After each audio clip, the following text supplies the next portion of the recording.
बैठे हो जाओ यार, अगू खड़े ने दूसरे से मैंने हादसा निकल जाना मेरा।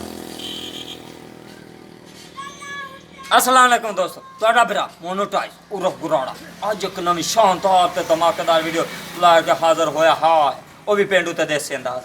ਤੁਸੀਂ ਵੇਖਦੇ ਪਿਓ ਅਲੀ ਆਟੋ ਚੈਨਲ ਤੇ ਇਹਦੇ ਤੇ ਤੁਹਾਨੂੰ ਪਤਾ ਗੁਰਾੜਾ ਕਾਫੀ ਅਰਸੇ ਤੋਂ ਕੰਮ ਕਰਦਾ ਪਿਆ ਤੇ ਬਹੁਤ ਅੱਛੀਆਂ ਵੀਡੀਓ ਲੈ ਕੇ ਹਾਜ਼ਰ ਹੁੰਦਾ ਹੈ। ਤੇ ਤੁਸੀਂ ਵੇਖਦੇ ਪਿਓ ਕਾਫੀ ਸਾਰੀਆਂ ਮੇਰੇ ਕੋਲ ਇਸ ਟਾਈਮ ਮਸ਼ੀਨਾਂ ਖੁੱਲੀਆਂ ਪਈਆਂ ਨੇ ਤੇ ਇਹ ਸਾਰੀਆਂ ਸਹੀ ਹੋਣ ਵਾਲੀਆਂ ਨੇ, ਠੀਕ ਹੈ। ਜ਼ਿਆਦਾ ਇਹਦੇ ਵਿੱਚ ਪ੍ਰੋਬਲਮ ਪੰਪ ਦੀ ਆਉਂਦੀ ਹੈ, ਵਾਲ ਬੋਕੀਆਂ ਦੀ।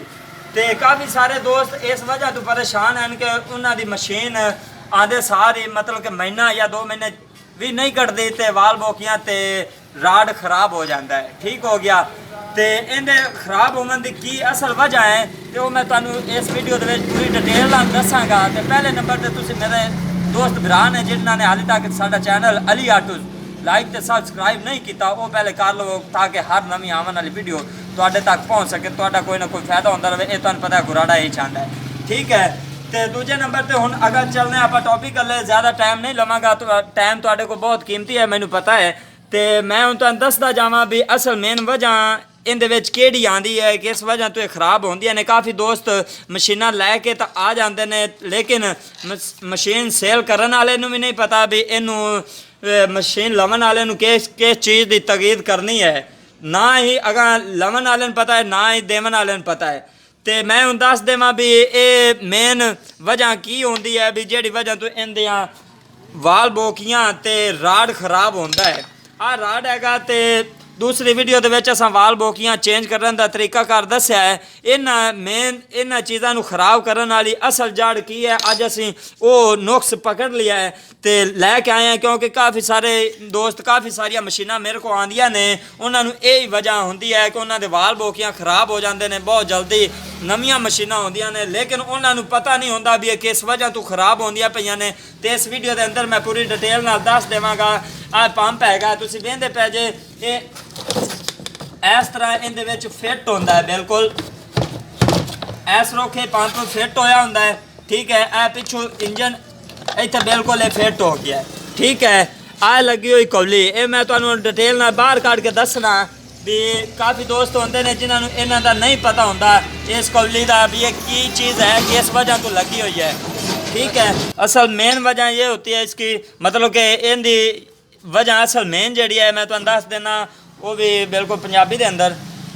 ए तुसीं वेंदे पे ए कौली हैगी इस तरह की एक इस साइड पर भी लगी हुई है, ठीक है। इनू खोल लेना बाहर।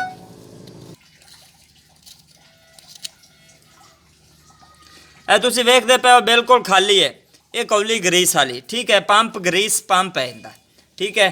इधर भी बिल्कुल ग्रीस नहीं हैगी, एक भोरा भी तो इनदे विच भी नहीं है, ठीक है।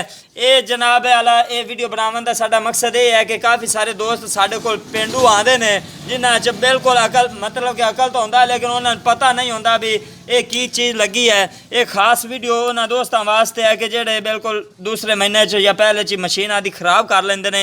ये पंप ग्रीस पंप हैगा, ठीक है। एक कौली आप ग्रीस ना भर के ते ला देनी है, आलू वाली ग्रीस।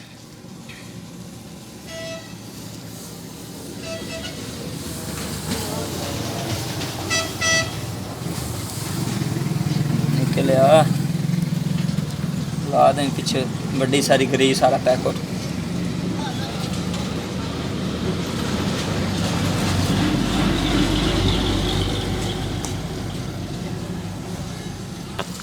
तो दोस्तों तुसा वेख्या कौली बिल्कुल फुल हो गया कन्ना ताई इस टाइम।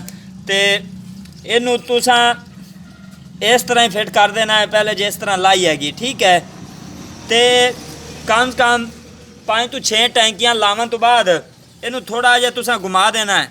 अगर इनू तुसी गेड़ा देंदे जे ग्रीस अगे टुरदी जाएगी तो दूसरे तीसरे दिन इनू तुसा जरूर चेक करना है। इस तरह की कौली ए भी लगी है इनू भी तुसा फुल करके लाना है, ठीक है।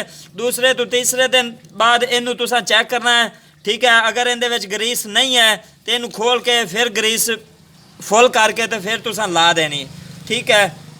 तो दोस्तों अगर साडी वीडियो अच्छी लगी है तो इनू लाइक तो शेयर जरूर किया करो। तो